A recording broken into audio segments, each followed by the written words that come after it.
বাংলাদেশ সফরে গত বছর আসেনি ভারত। এবছর কি আসবে? ৩ ম্যাচের ওয়ানডে সিরিজ এবং ৩ ম্যাচের টি-20 সিরিজ খেলার জন্য।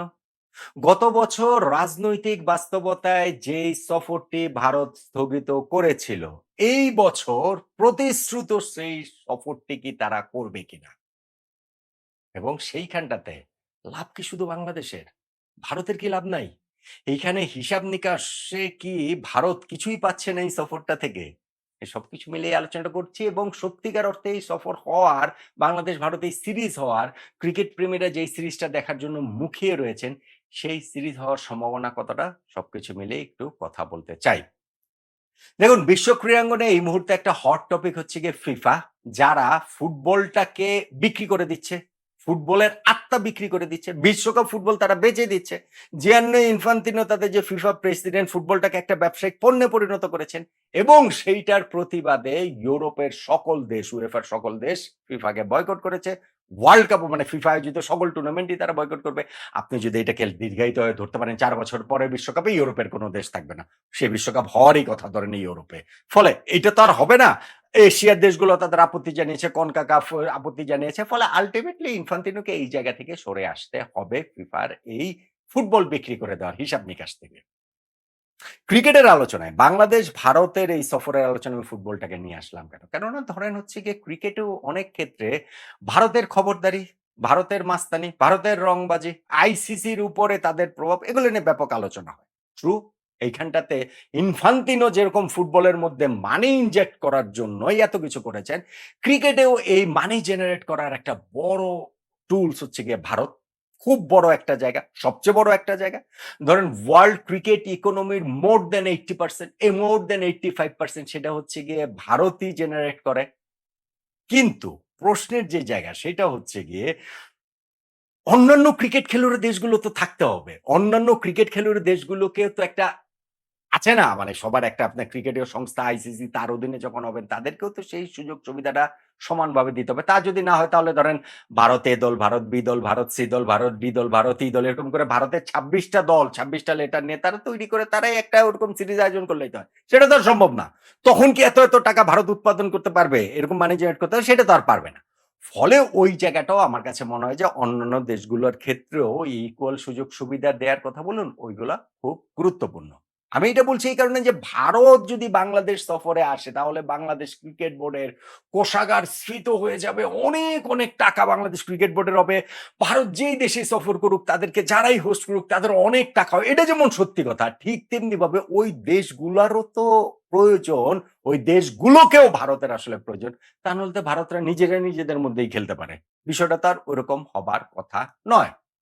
এখন বাংলাদেশ ভারতের যে ক্রিকেটীয় পয়েন্ট অফ ভিউ সেটা থেকে গত কয়েক বছরে আমাদের একটা রাইভালরির জায়গা তৈরি হয়েছে। নানান রকম তর্ক বিতর্ক থাকে, মাঠের বিভিন্ন আম্পায়ারিং ডিসিশন থাকে এবং এইটা দর্শকদের জায়গা থেকে যেমন আসে ক্রিকেটাররাও সেটা আলাদাভাবে এই হিটটা ফিল করেন এবং সেইখানটা থেকে মাঠের ক্রিকেটটাও খুব জমজমাট হয়, খুব প্রতিদ্বন্দ্বিতাপূর্ণ হয়। দর্শকরা তো এই বাংলাদেশ ভারত সিরিজটা দেখতে চান।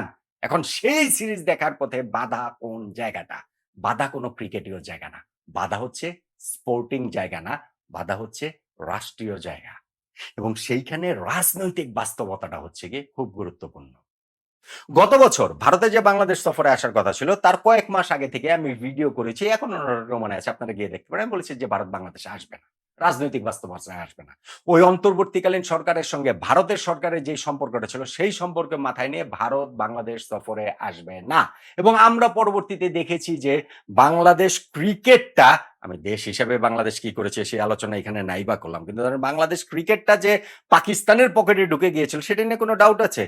মহসিন নাকবির সাথে যে আমাদের ক্রিকেট বোর্ডে তখনকার প্রেসিডেন্ট আমিনুল ইসলাম বুলবুল ভাই কাইট ডিপ্লোমেসি করেন, ভারত পাকিস্তান ম্যাচ বিশ্বকাপ আয়োজন করে ফেলেন, অথচ বাংলাদেশ আমরা ভারতের মাটিতে গিয়ে বিশ্বকাপ খেলি নাই।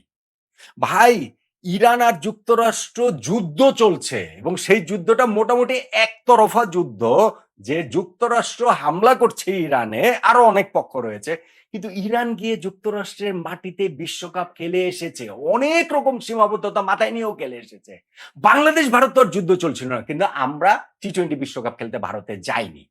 এখন স্পোর্টসকে যদি আমরা বলি রাজনীতি থেকে আলাদা রাখতে, কিন্তু শেষ পর্যন্ত কি স্পোর্টসকে একটা রাজনৈতিক টুল হিসাবে বাংলাদেশ ব্যবহার করেছে, করতে চায়। পাকিস্তান এটা সবসময় চায়।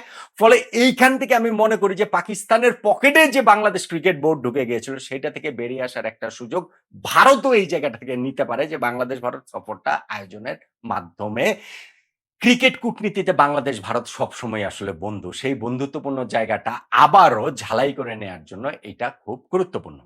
দেখুন, গত বছরের রাজনৈতিক বাস্তবতা একরকম ছিল। বাংলাদেশে অন্তর্বর্তীকালীন সরকার ছিল। এখনকার রাজনৈতিক বাস্তবতা আলাদা। এখন বাংলাদেশে নির্বাচিত সরকার দেশ পরিচালনা করছেন। একই রকমভাবে বাংলাদেশে এখন নির্বাচিত ক্রিকেট বোর্ড, নতুন ক্রিকেট বোর্ড তামিম ইকবালের নেতৃত্বাধীন। তামিম তার জায়গা থেকে সর্বোচ্চ চেষ্টা করছেন। ২ দিন আগে আপনার প্রেস কনফারেন্সে দেখেছেন যে তামিম বলেছেন যে, "আমারও তো কিছু সীমাবদ্ধতা রয়েছে। কিন্তু সম্ভাব্য যত জায়গায় যেইভাবে যা করা দরকার আমরা সেটা করছি। বাংলাদেশ সেফেস্ট কান্ট্রি এইখানটাতে ভারত সফর করার জন্য।" সেফেস্ট কান্ট্রি বাংলাদেশ এটা নিয়ে কোনো ডাউট নাই। কিন্তু ঘটনা যেটা সেটা হচ্ছে গিয়ে ২ দেশের আন্তঃরাষ্ট্রীয় সম্পর্কের ক্ষেত্রেও কি ক্রিকেটটা একটা গুরুত্বপূর্ণ উপাদান হিসেবে কাজ করতে পারে কিনা, সেতুবন্ধ হিসেবে কাজ করতে পারে কিনা? ভাই পারে, অবশ্যই পারে। আমরা পিং পং ডিপ্লোমেসি আমরা দেখি নাই। আমরা দেখেছি না এই সময় গত শতকের ৭০ এর দশকে এই একটা পিং পং খেলাকে কেন্দ্র করে কিভাবে সম্পর্ক উন্নয়নটা হয়েছিল যুক্তরাষ্ট্র চীনের মধ্যে। ফলে স্পোর্টিং যে জায়গা, সেই জায়গাটা ধরে রাষ্ট্রীয় জায়গায় সম্পর্ক উন্নয়নের ক্ষেত্রেও সেই ক্ষেত্রে এইটা একটা কাজ করতে পারে বলে আমার কাছে অবশ্যই মনে হয়। দেখুন, ভারত বাংলাদেশে আসলে সেইটা ভারতের স্পোর্টিং জায়গাটা থেকেও বাংলাদেশ পরীক্ষা নিতে পারে। বাংলাদেশে এসে ভারত সহজেই জিতে যাবে ৩ ম্যাচের টি-২০, ৩ ম্যাচের ওয়ানডে সিরিজ সবগুলো জিতার বিষয়টা কিন্তু এরকম না। ভারত লাস্ট যেবার বাংলাদেশ সফরে এসেছে, তাদের ফুল স্ট্রেংথ টিম নিয়ে এসে ওয়ানডে সিরিজ তারা হেরে গিয়েছিল। আমরা ওই সিরিজটা জিতেছিলাম ২০২২ সালে। ফলে ভারতের ওই স্পোর্টিং জায়গাটা থেকে আমরা যেমন তাদেরকে টেস্ট দিতে পারি, আর ধরেন এখানে বাংলাদেশ ক্রিকেট বোর্ডের অর্থনৈতিকভাবে লাভ হবে। হ্যাঁ, ঠিক আছে হবে। কিন্তু এট দ্য সেম টাইম তাতে তো হচ্ছে গিয়ে সেই সম্পর্ক উন্নয়নের জায়গাটা তো তৈরি হওয়ার এভরি পসিবিলিটি এইখানটাতে আছে বলেই আমার কাছে মনে হয়। দেখেন, বাংলাদেশ ভারতের এই ক্রিকেট সিরিজটা আয়োজন হওয়াটা খুব গুরুত্বপূর্ণ বলে আমি আমার জায়গা থেকে মনে করি। আমি মনে করি যে বাংলাদেশ ক্রিকেট যেভাবে পাকিস্তান ক্রিকেটের পকেটে ঢুকে গিয়েছিল, সেইখান থেকে বের করে আনার জন্য ভারত এখানে উদ্যোগী হয়ে আরো বেশি করে আগ্রহ দেখিয়ে এই সিরিজটা আয়োজনের ব্যাপারে তারা আরো অনেক বেশি আন্তরিক হতে পারে। হওয়াটা উচিত। বাংলাদেশের দিক থেকে আন্তরিকতার কোনো ঘাটতি নেই এবং ক্রিকেটকে কেন্দ্র করে যে রাজনৈতিক যে সমীকরণ, সেই রাজনৈতিক সমীকরণটা মেলানোর জন্য আমি মনে করি বাংলাদেশ ভারতের মধ্যে তো একটা সম্পর্ক, আন্তঃরাষ্ট্রীয় সম্পর্কটা ভালো হওয়াটা প্রয়োজন। এই বিষয়ে তো আমরা সবাই একমত। এই বিষয়টা তো আমরা সবাই মেনে নিতে চাই। ফলে সেই জায়গাটা থেকে এই সফরটা হওয়া, ভারতের এই সফরটা হওয়া প্রয়োজন, এই সিরিজটা হওয়া খুবই প্রয়োজন বলে আমার কাছে মনে হয়। অবশ্যই এই সফরটা বাংলাদেশের নতুন ওয়ানডে ক্যাপ্টেন লিটন দাস তার নেতৃত্বে ১ম সিরিজ হবে। অবশ্যই ২০২৭ বিশ্বকাপে আমরা সরাসরি কোয়ালিফাই করার ক্ষেত্রে এই সিরিজটা লাস্ট সিরিজ আমাদের ক্ষেত্রে, যেহেতু এখন কাট অফ ডেটটা ২০২৭ এর ৩১ মার্চ থেকে ২০২৬ এর সেপ্টেম্বরে চলে এসেছে। কিন্তু আমি মনে করি স্পোর্টিং জায়গাটা থেকেও আমরা ভারতকে আমরা টাফ টাইম দিতে পারবো। আমরা ভারতের সঙ্গে চোখে চোখ রেখে লড়াই করতে পারবো। এট দ্য সেম টাইম ২ দেশের রাষ্ট্রীয় সম্পর্ক উন্নয়নের জন্য এই সফরটা হওয়া প্রয়োজন বলে আমি মনে করি এবং এই সফরটা আমি খুব করে আশা করি এই সফরটা হবে। গত বছর যখন এই গত আগস্টের হওয়ার কথা ছিল, আমি বলেছিলাম এই সফরটা হবে না। এই বাংলাদেশ ভারত সিরিজ হবে না। কিন্তু এখন আমি ভেরি মাচ হোপফুল যে এই সফরটা হবে। বাংলাদেশ ভারত এই সিরিজটা হবে। কেননা ২ দেশের ক্রিকেট বোর্ড আন্তরিক, অবশ্যই আন্তরিক। ২ দেশের রাষ্ট্র এই ব্যাপারে, সরকারও এই ব্যাপারে আরো আন্তরিক হয়ে এই সফরটা আয়োজন করা হোক। ক্রিকেট প্রেমীদের প্রত্যাশার জায়গাটা অবশ্যই সেরকম এবং আমি মনে করি এই সফরটা শেষ পর্যন্ত গিয়ে হবে দুর্দান্ত একটা সিরিজ বাংলাদেশ ভারত আমরা দেখার জন্য অপেক্ষায় আছি। ক্রিকেটে যেন এই রাজনীতির টুল না হয় অথবা রাজনীতির টুল হিসাবেও ক্রিকেটকে ব্যবহার করে ২ দেশের সম্পর্ক উন্নয়নের জন্য আমি পিং পং ডিপ্লোমেসির কথা বললাম এরকম হিসাবে অবশ্যই বাংলাদেশ ভারতের সফরটি সিরিজটি হওয়া উচিত বলে আমি মনে করি এবং আমি আশাবাদী যে এই সিরিজটি হবে। আপনিও কি আমার মতো একই আশায় আছেন না? বলুন তো দেখি?